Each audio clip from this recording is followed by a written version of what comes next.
నా ప్రాణ స్నేహితుడివి కదా, మా చెల్లెల్ని నువ్వే పెళ్లి చేసుకోవచ్చుగా. పేదరికం వల్ల ఎన్ని కష్టాలు వస్తాయో మీకు దగ్గరగా ఉండి చూస్తున్నవాడిని. అదంటే నాకు మహాభయం. రాబోయే కట్నం ఒక్కటే నా జీవితానికి ఇంకం అనుకుంటున్నాను. నీ చెల్లెలి పెళ్లి పేరుతో నన్ను మరీ పేదవాణ్ణి చేసేయకు.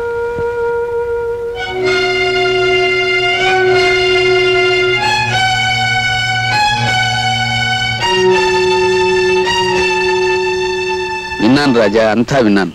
రా మాట్లాడుకుందాం. అమ్మా, నువ్వు కొంచెం బయటికి వెళ్తావా?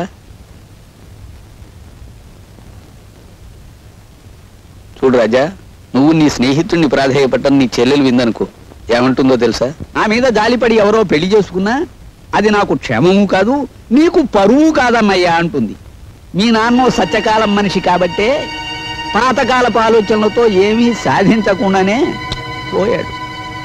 కానీ నువ్వు కుర్రాడివి, ఒంట్లో ఓపిగా ఉంది, బుర్రలో బోళ్ళన్ని ఉపాయాలు ఉన్నాయి.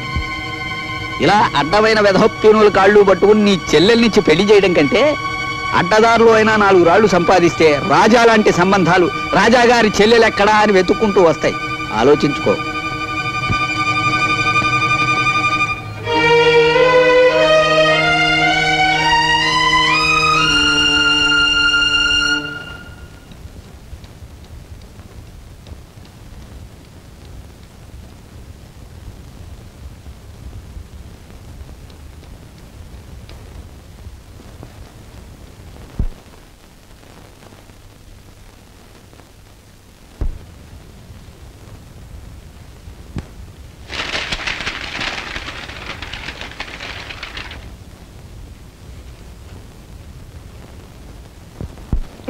తప్పకండి కొడి చెప్ప మండిపోతుంది గురు మార్కెట్ లో. మనోడు అన్ని బేరాలే గురు. ఏంటి గురి అన్ని చెత్త చెదారో రూమ్ లో కాసేపు పాలిష్ ఎంత వస్తుగా.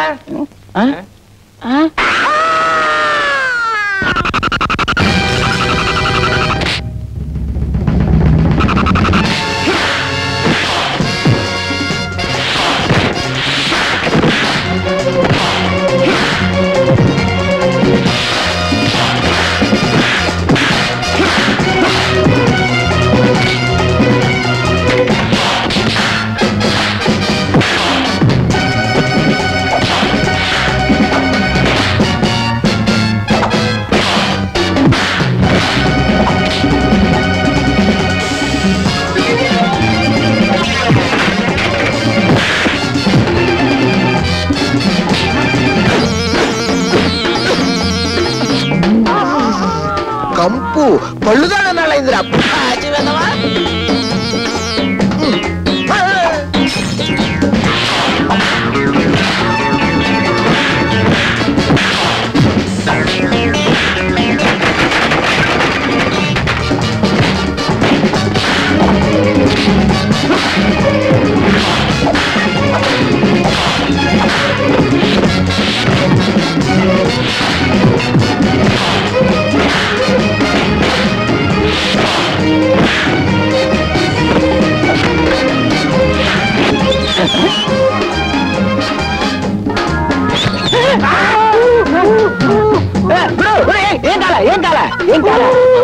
ఏం కాలేదా? కాలేదా?